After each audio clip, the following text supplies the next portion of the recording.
Assalamualaikum warahmatullahi wabarakatuh. Selamat datang di Info Menit TV, sahabat semua. Starlink Mini with Gen 3 router. Jadi bagaimana apakah Starlink Mini ini bisa tersambung ke dalam router dari Starlink Gen 3? Oke, Starlink Mini with Gen 3 router. Yang pertama kita bahas disk dan router dari Starlink Mini. Starlink Mini itu antara disk dan routernya itu tergabung menjadi satu, tidak terpisah seperti pada Gen 2 dan Gen 3. Jadi Starlink Mini ukurannya sekitar 200-an mm.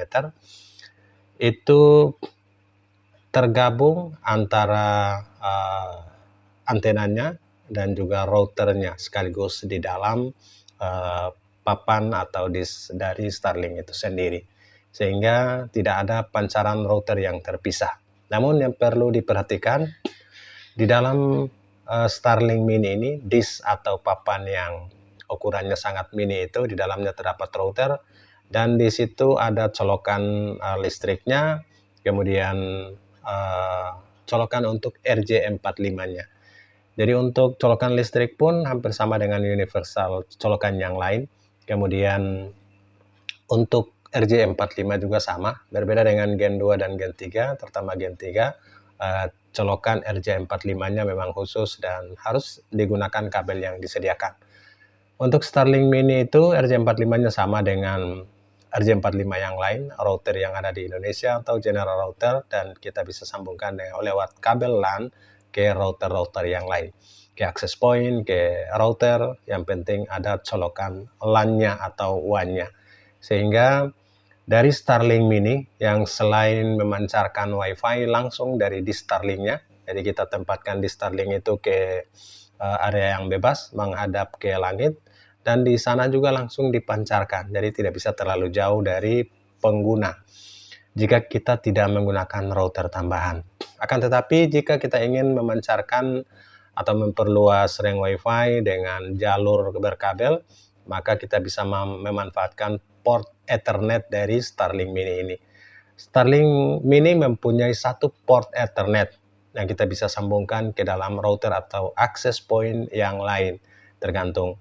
Misalkan kita punya panjang kabel LAN kurang lebih 20-30 meter, maka kita bisa sambungkan routernya dari di Starlink langsung. Itu menjadi plus dari Starlink Mini ini, yang kita bisa sambung ke dalam router atau access point yang lain. Salah satunya adalah ke dalam router dari Starlink Gen 3, karena ada port Ethernet-nya. Untuk Starlink Gen 3, router dari Starlink Gen 3 ini ada port RJ45-nya, ada dua. Jadi selain dari disk atau tempat untuk masuk kabel LAN dari antena Gen 3 ini, tersedia juga router, ada dua RJ45 dari router Gen 3 ini. Kita bisa memanfaatkan jalur router ini atau RJ45 dari router ini untuk kita pancarkan kembali dengan sumber internet langsung dari Starlink Mini. Jadi RJ45 dari Starlink Mini masuk ke RJ45 dari router Gen 3. Demikian juga masuk ke access point atau router yang lain, seperti access point dari Ruiji ataupun router dari Ruiji, router atau access point dari TP-Link, ataupun router-router yang lain yang bisa sahabat gunakan.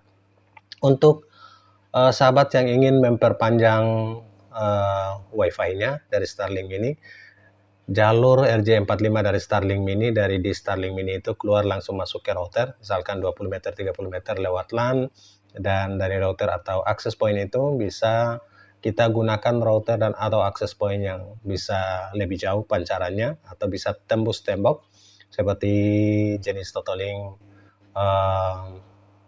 yang pernah direview, NH300, dan juga ada beberapa TP-Link yang juga pancarannya sedikit jauh. Rekomendasi untuk yang tembus tembok antara Totolink dan juga Ruiji EW3000GX Pro, EW3000GX, EW1200G Pro maupun EW1200 yang pernah direview sebelumnya. Totolink juga ada beberapa device Totolink router yang bisa menembus tembok yang pernah direview yang warnanya putih. Oke, itulah informasi bagaimana Starlink Mini kita bisa pancarkan ke dalam router, termasuk ke dalam router dari Starlink Gen 3 yang ada RJ45-nya. Semoga bermanfaat, salam sukses. Assalamualaikum warahmatullahi wabarakatuh.